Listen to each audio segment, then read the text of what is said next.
കുമിഹോ ഇത് Korean mythology അനുസരിച്ച് ഇത് 9 വാലുള്ള കുറുക്കൻ.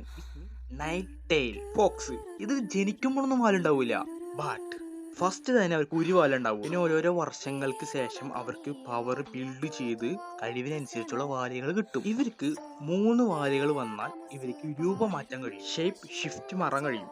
അവിടുത്തെ നോർമൽ വിശ്വാസം എന്ന് വെച്ചാൽ ഈ നൈൽ ടെയിൽ, ഈ ഫോക്സ് ഒരു ഭംഗിയുള്ള പെണ്ണായി മാറും. എന്നിട്ട് അവിടുത്തെ രാജാവിന് ഒരാളെ കല്യാണം കഴിച്ചിട്ട് അതിന്റെ ഹാർട്ടില് ഹൃദയം അത് കഴിക്കും. അതൊക്കെ കഴിച്ച് അവരുടെ സോളില് ആത്മാവ് ഒരു കഴിവുള്ളതാണ് ഈ നൈറ്റ് ടെയിൽ. പല ഡൈനാസിറ്റീസ് വരെ ഇത് കാരണം നശിച്ചു പോയിട്ടുണ്ട്. ഈ നൈറ്റ് ടെയിൽ കാരണം പല കഥകൾ പറയപ്പെടുന്നു. കുറച്ച് വർഷങ്ങൾക്ക് ശേഷം ഇവർക്ക് വീണ്ടും കുറച്ചുകൂടി പവർ കിട്ടിയതിന് ശേഷം ഇവർക്ക് 5 വാല് വരും. അപ്പോൾ അവരുടെ ട്രാൻസ്ഫോർമേഷൻ വളരെ പെർഫെക്റ്റ് ആയിരിക്കും. എന്നുവെച്ചാൽ ശരിക്കുള്ള പെണ്ണുങ്ങളുടെ പോലെ അട്രാക്റ്റ് ആവും. ആർക്കും ഇത് ശരിക്കുള്ള പെണ്ണാണോ അതോ ഇത് ഫോക്സ് ആണോ എന്ന് പോലും കണ്ടുപിടിക്കാൻ പറ്റാത്ത ഒരു രൂപമാറ്റം ഇവർക്കുണ്ടാവും. ഇവരുടെ അവസാന ഫോമാണ് നൈൽ ടെയിൽ ഫോക്സ്, 9 വാലുള്ള കുറുക്കൻ. ഈ സമയത്ത് അവർക്ക് പവർഫുൾ ആയിരിക്കും, അവർ നല്ല പവർഫുൾ ആയിരിക്കും. ഈ സമയത്ത് അത് സ്പീഡിലോടും ഭയങ്കര പവർഫുൾ ആവും, സ്ട്രെങ്ത് ഉണ്ടാവും. അവർക്ക് എത്ര വാലുണ്ട് അത്രയും പവർഫുൾ ആണ്. ഹ്യൂമൻസിനെ അവർ ഭക്ഷിച്ച് അവർക്ക് പവറുകൾ കൂടും, വർദ്ധിക്കും. എന്തൊക്കെയായാലും ഇവരുടെ അവസാനത്തെ കാര്യം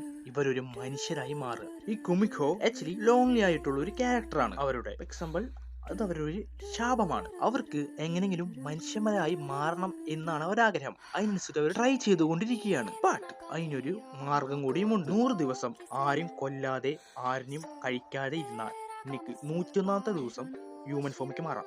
ബട്ട് ഇവർക്ക് മനുഷ്യന്മാരെ കൊല്ലണം, മനുഷ്യന്മാരെ തിന്നണം എന്നൊരു ആഗ്രഹം ഇവരുടെ ഉള്ളിൽ തന്നെ ഉണ്ടാവും. ഡ്രീം ആണോ വേണ്ടത് അതോ ഡിസ്പ്ലെയിൻ ആണോ വേണ്ടത്? ഇവിടെ ഉള്ള കാര്യം പോയിന്റ് ഒരു ലോങ് ടേം പ്രഷറും അതുപോലെ തന്നെ ഷോർട്ട് ടൈം പ്രഷറും എത്ര അടിപൊളിയായിട്ടല്ലോ പറഞ്ഞിരിക്കുന്നത്. എങ്ങനെയും കഷ്ടപ്പെട്ട് ഒരു 100 ദിവസം കഴിഞ്ഞാൽ അവർക്ക് പിന്നെ സന്തോഷമായി ജീവിക്കാം. അവന്റെ കാര്യം തീർന്നിച്ച മനുഷ്യന്മാരായിട്ട് ജീവിക്കും. ഷോർട്ട് ടൈം പ്രഷറിന്റെ പിന്നാലെ പോവാണെങ്കിൽ ഓരോ ദിവസവും ഇവർക്ക് കഷ്ടപ്പാടാവും. ഒരു അടിപൊളി കാര്യം എങ്ങനെ ഈ കഥയിൽ മറച്ചു വെച്ചിരുന്നു. ബട്ട് ഗൈസ്, ഇതേപോലെ കഥ ജാപ്പനീസിലുമുണ്ട്. കിറ്റ്സൂനെ എന്ന് പറഞ്ഞൊരു പേരില്. ഈ സാധനം ചൈനയിലും ഉണ്ട്. ഹൊലേസിൻ എന്ന് പറഞ്ഞിട്ട് പേരിലുണ്ട്. ആക്ച്വലി ഇപ്പൊ നമ്മൾ നാട്ടിലെടുത്ത് കാണാം കുട്ടിച്ചാത്തൻ, ദിഗംബരൻ, വടക്ഷി, അങ്ങനത്തെ കുറച്ച് ഐറ്റംസ് ആയിട്ടുള്ള ആൾക്കാർ ഒരു കാറ്റഗറിയിൽ പെടുന്ന പോലത്തെ അവരുടെ വിശ്വാസം.